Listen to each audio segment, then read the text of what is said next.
Hello and mahalo as we look at OKO Punch Counter number 10. The opponent's going to be coming in with a right leg forward, right punch. We're going to deal with this on the inside of the opponent's arm. Once again, coming from 12 pocket or green zone, left foot is slightly forward.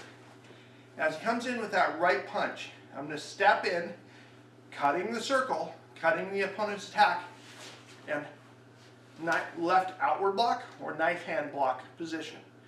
I need to stop his left arm from engaging. I'm going to drop my height as I strike to the bladder to the groin with a ridge hand. Once again, 1, 2. Preferably striking at the bladder, then down and in towards the groin. Notice the cancellation of my height and the width, at the depth, at the same time. So, standing here, hey dude, I don't want any problems. 1, 2.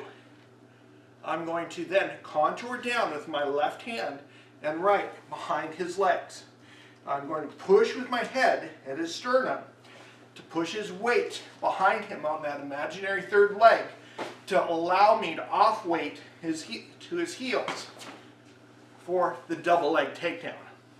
Once again, as I push, I can use a little step drag or a shimmy to push that weight beyond him. As I do so, I need to create room for his legs to come up so I don't hit myself in the groin. As I step back, bringing his legs up. Now I could, from here, underhook both legs and control them. Or in this particular case, I'm going to control release his left leg with my right arm. My left knee is going to be pressing on the inside of his thigh. Strike the groin. If he wants to bring that left leg up, just try and strike from the groin. My hand can just come out and hit the inside of his thigh.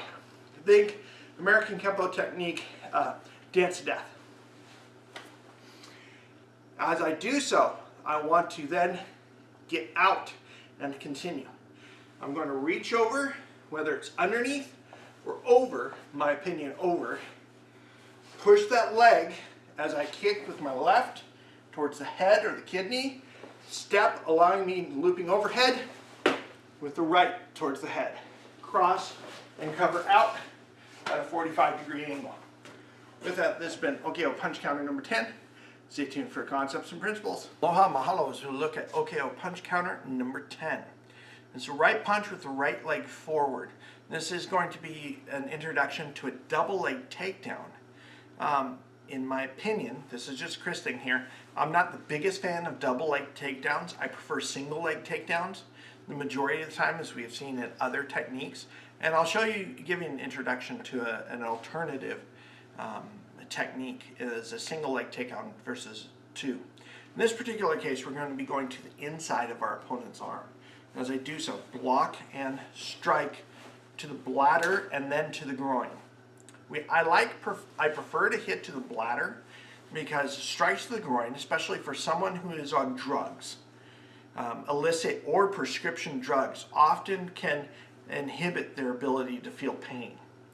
And sometimes a strike to the groin will do nothing more than aggravate our opponent rather than affect his height, width, and depth, giving us time, or cause pain going to the brain to tell him to stop for a moment or to have an automatic response, him grabbing his groin.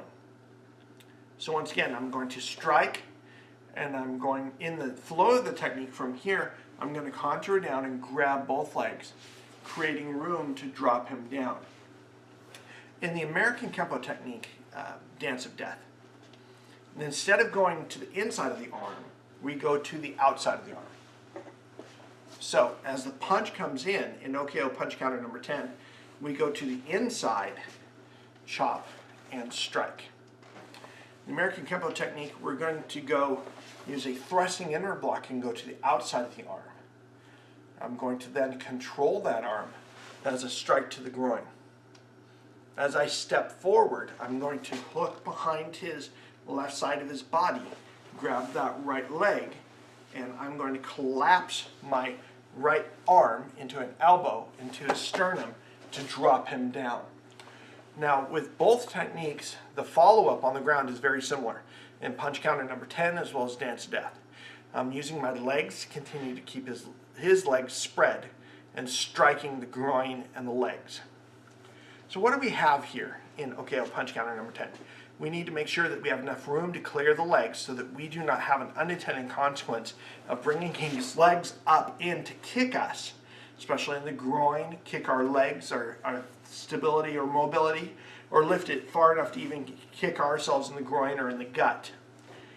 We have a double leg takedown, and we're hitting him with a planet. Hopefully I can either add a quick video of us doing Dance of Death to the end of this technique, or if not, I will share a video of it in the OKO private Facebook group. With that, this has been a look at the concepts and principles in Punch Counter number 10. Aloha, mahalo, and live pono.